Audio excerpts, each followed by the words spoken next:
প্যান্ডেলে অনেক মা বোনেরা এসেছে। মা বোনদের জন্য দুই একটা কথা বলেই আমি মূল তাফসিরের দিকে যাচ্ছি। আল্লাহ রাসূল সাল্লাল্লাহু আলাইহি ওয়াসাল্লাম বলেছেন, দুনিয়া কুল্লুহা মাতা ওয়া খায়রু মাতাঈদ দুনিয়া আল মারআতু সালিহা।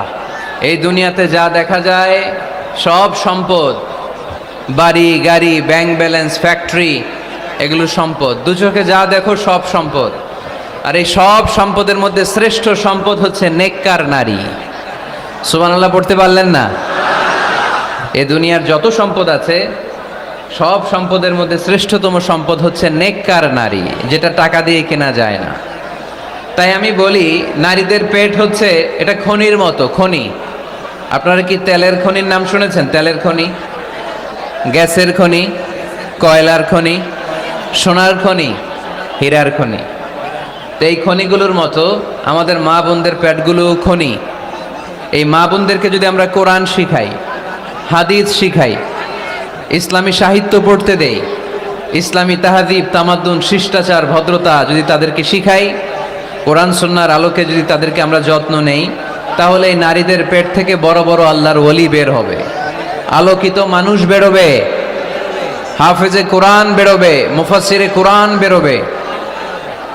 আর এই একই নারীকে যদি আমরা কোরআন শিক্ষা না দেই, ইসলাম শিক্ষা না দেই, এই নারীদের পেট থেকে বড় বড় চাঁদাবাজ আর টেন্ডারবাজ বেরোবে। চিল্লায় বলি ঠিক কিনা?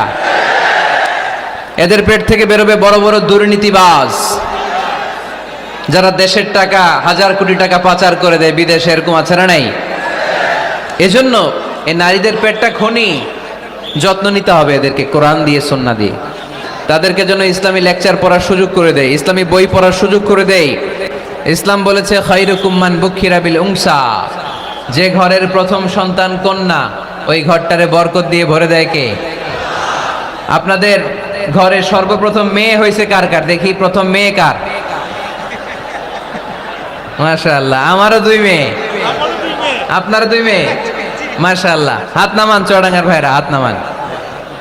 তো এই ঘরগুলো বরকতময়। আল্লাহ রাসূল সাল্লাল্লাহু আলাইহি ওয়াসাল্লামের 3 ছেলে ছিল, একজনও বেঁচে ছিল না। আল্লাহ নিয়ে গেলেন ছোটবেলায়। 4 মেয়ে ছিল, ওনারা বেঁচে ছিলেন। রুকাইয়া, যায়নাব, উম্মি কুলসুম আর ফাতেমা। আওয়াজ করে পড়েন সুবহানাল্লাহ। ফাতেমা রাদিয়াল্লাহু তাআলা আনহাকে আল্লাহ রাসূল সাল্লাল্লাহু আলাইহি ওয়াসাল্লাম খুব বেশি ভালোবাসতেন। আল্লাহ রাসূল সাল্লাল্লাহু আলাইহি ওয়াসাল্লাম বলতেন, ফাতেমা তু বিদউম মিন্নি। ফাতেমা আমার কলিজার টুকরা। যে ফাতেমারে কষ্ট দেয় সেজন্য আমি নবীকে কষ্ট দেয়, আর যে ফাতেমার মুখে হাসি ফুটায় সেজন্য আমি বিশ্ব নবীর মুখে হাসি ফুটাই। সুবহানাল্লাহ। রাসূল সাল্লাল্লাহু আলাইহি ওয়াসাল্লাম কোন সফরে গেলে সব শেষে ফাতেমা রাদিয়াল্লাহু তাআলা আনহার সাথে দেখা করে যেতেন। আবার সফর থেকে যখন আল্লাহ রাসূল সাল্লাল্লাহু আলাইহি ওয়াসাল্লাম ঘরে ফিরতেন, তখন এসেই আল্লাহ রাসূল সাল্লাল্লাহু আলাইহি ওয়াসাল্লাম ফাতেমা রাদিয়াল্লাহু তাআলা আনহার সাথে দেখা করতেন। নারীদেরকে খুব ভালোবাসতেন। বলতেন রিফকাম বিল কাওয়ারির, কাচের গ্লাসের সাথে আল্লাহ রাসূল নারীদেরকে তুলনা দিয়েছেন।